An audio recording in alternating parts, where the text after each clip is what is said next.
ಜೀವನದ ರಹಸ್ಯ ಏನಂದ್ರೆ ಯಾವುದನ್ನು ಸೀರಿಯಸ್ ಆಗಿ ನೋಡದೇ ಇರೋದು, ಆದರೆ ಪೂರ್ತಿಯಾಗಿ ತೊಡಗಿಕೊಂಡಿರೋದು. ಒಂದು ಆಟದಂತೆ ತೊಡಗಿರೋದು, ಆದರೆ ಸಿಕ್ಕಿ ಹಾಕೊಳ್ಳದೇ ಇರೋದು. ನೋಡಿ, ಈ ಬಳ್ಳಿ ಸಿಕ್ಕಿ ಹಾಕೊಳ್ಳೋಕೆ ನೋಡ್ತಿಲ್ಲ, ಅದು ಆಸರೆಯನ್ನು ಹುಡುಕ್ತಿದೆ.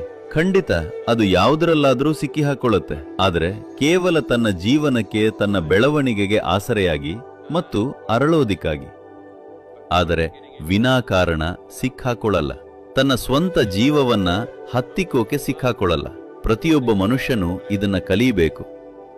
ಸಿಕ್ಕಾಕೊಳ್ತಿರೋದು ಯಾಕಂದ್ರೆ ನಾವು ನಮ್ಮನ್ನ ತುಂಬಾ ಸೀರಿಯಸ್ ಆಗಿ ತಗೊಳ್ತಿದ್ದೀವಿ. ಈ ಸೃಷ್ಟಿಯಲ್ಲಿ ನಾವೆಷ್ಟು ಚಿಕ್ಕ ಮತ್ತು ಎಷ್ಟು ಕ್ಷುಲ್ಲಕ ಜೀವ ಅನ್ನೋದನ್ನ ಅರ್ಥ ಮಾಡ್ಕೊಂಡಿಲ್ಲ. ನಮ್ಮ ಅಸ್ತಿತ್ವದ ಉದ್ದೇಶನ ಅರ್ಥ ಮಾಡ್ಕೊಂಡ್ರೆ ನೀವು ನಿಮ್ಮ ಬಗ್ಗೆ ಅಥವಾ ಸುತ್ತಲಿನ ಯಾವುದರ ಬಗ್ಗೆನೂ ಸೀರಿಯಸ್ ಆಗೋಕೆ ಸಾಧ್ಯನೇ ಇಲ್ಲ. ಹಾಗಾದರೆ ಎಲ್ಲಾನೂ ನಿರ್ಲಕ್ಷಿಸಬೇಕು ಅಂತ ಅರ್ಥನ? ನಿಮಗೆ ಕಾಳಜಿ ಇಲ್ಲ ಅಂತ ಅರ್ಥನ? ಸುತ್ತಲಿನ ಜೀವಗಳ ಬಗ್ಗೆ ಪ್ರೀತಿ ಅಥವಾ ಸಹಾನುಭೂತಿ ಇಲ್ಲ ಅಂತಾನ? ಇಲ್ಲ. ಅದಕ್ಕೆ ನಾನು ತೊಡಗಿಕೊಳ್ಳುವಿಕೆ ಅಂದಿದ್ದು. ಸಿಕ್ಕಾಕೊಳ್ಳೋದಲ್ಲ, ಪೂರ್ತಿಯಾಗಿ ತೊಡಗಿಕೊಳ್ಳೋದು. ಸಿಕ್ಕಾಕೊಳ್ಳೋ ಭಯ ಬರೋದು ಯಾಕಂದ್ರೆ ಪೂರ್ತಿಯಾಗಿ ತೊಡಗಿಕೊಂಡಿಲ್ಲ. ತೊಡಗಿಸಿಕೊಳ್ಳೋದ್ರಲ್ಲಿ ತುಂಬ ತಾರತಮ್ಯ ಇದೆ. ಯಾವುದೋ ಒಂದರಲ್ಲಿ ತೊಡಗ್ತೀರಿ, ಉಳಿದಿದ್ರಲ್ಲಿ ತೊಡಗಲ್ಲ. ಇದನ್ನ ಪ್ರಯತ್ನಿಸಿ ನೋಡಿ.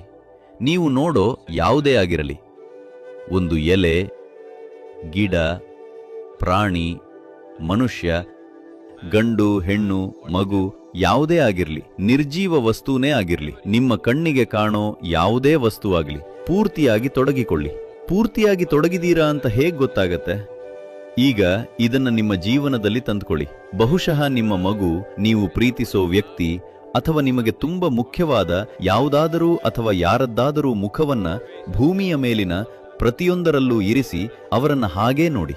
ಆ ತೊಡಗಿಕೊಳ್ಳುವಿಕೆಯನ್ನ ನೋಡಿ. ನಿಮ್ಮ ತೊಡಗಿಸಿಕೊಳ್ಳುವಿಕೆಯಲ್ಲಿ ತಾರತಮ್ಯ ಇಲ್ಲದಿದ್ದಾಗ ಸಿಕ್ಕಿ ಹಾಕೊಳ್ಳೋ ಪ್ರಶ್ನೆಯೇ ಇಲ್ಲ. ಸಿಕ್ಕಿ ಹಾಕೊಳ್ಳೋ ಭಯವಿಲ್ಲದೆ